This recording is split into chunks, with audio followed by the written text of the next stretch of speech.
તો હેલો મિત્રો, કેમ છો? નમસ્કાર, મારા નવા બ્લોગમાં તમારું સ્વાગત છે. તો મિત્રો, તમને જણાવું કે આપણે જે રૂપેણ નદીવાળો જે પ્રદૂષણનો વિડીયો મૂક્યો તો તમે બધાએ બહુ સપોર્ટ કર્યો મિત્રો. તો આપણે એ મામલતદારને રજૂઆત કરવા જવાના હતા, બરાબર? તો આપણા ભાઈઓ રજૂઆત કરવા ગયા છે, તમે વિડીયોમાં જોઈ શકો છો. ફાઇનલી મામલતદારમાં પહોંચી ગયા અને આવેદનપત્ર આવી ગયું, બરાબર જોઈ શકો તમે. તો મિત્રો, ચલો આપણે મામલતદાર સાહેબ શ્રીની ઓફિસે અંદર જઈએ. જવાબ શું આપે જોઈએ આપણે. વિડીયોમાં બને રહેજો મિત્રો. આપણે બધા અંદર જઈએ, વાત ચાલુ છે, વાત કરીને જઈએ સાહેબ. તો મિત્રો, ચલો આપણે અંદર જઈએ અને સાહેબને મળીએ, એમનું શું કહેવાનું થાય. અને જે મિત્રોએ અહીંયા હાજરી આપી એમના અમે ખૂબ ખૂબ આભારી રહીશું. તો મિત્રો, આવો નવો સપોર્ટ કરતા રહેજો. એક આકાલે બધા ઊભા રહે તો બધું કોમ થાય, બરાબર? જાહેર જનતા માટે છે આ બધું. એની અંદર ગેરકાયદેસર કેમિકલ ઠાલવવામાં આવે છે.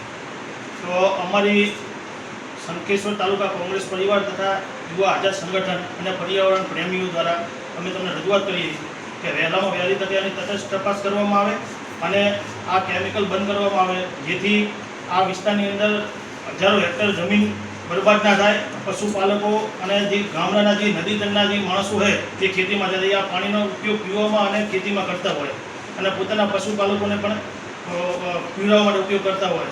તો પર્યાવરણની જાળવણી જળવાઈ રહે અને પર્યાવરણને બચાવવા માટે આ તમે તાત્કાલિક કાયદેસર કાર્યવાહી કરો એવી અમારી નમ્ર વિનંતી છે. અને આગામી સમયની અંદર સાહેબ આ કેમિકલ બંધ નહીં થાય તો અમે બધા ગાંધી ચિંધ્યા માર્ગે ઉપવાસ આંદોલન પર ઉતરશું.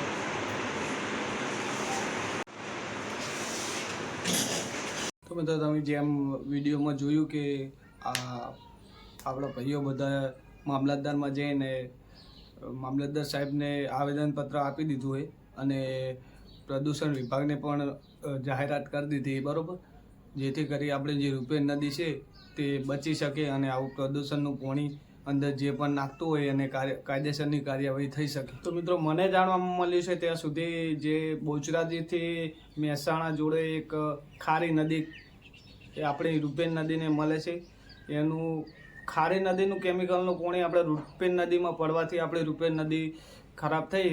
એટલા માટે તો સરકારશ્રીને અમે નમ્ર વિનંતી કરીએ કે આની ઝડપથી કાર્યવાહી હાથમાં ધરે. અને તો મિત્રો, આ વિડીયો એટલે ઝડપથી શેર કરો કે જે આપણે ખેડૂતો પશુપાલનો છે તે આના ઉપર નભી રહ્યા છે.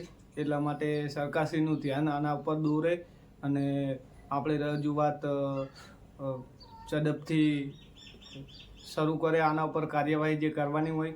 એટલા માટે તો વિડીયોને વધુથી શેર કરજો અને વિડીયો ગમે તો લાઈક, શેર અને સબસ્ક્રાઈબ કરી નાખજો મિત્રો. Thank you for watching my video. જય માતાજી.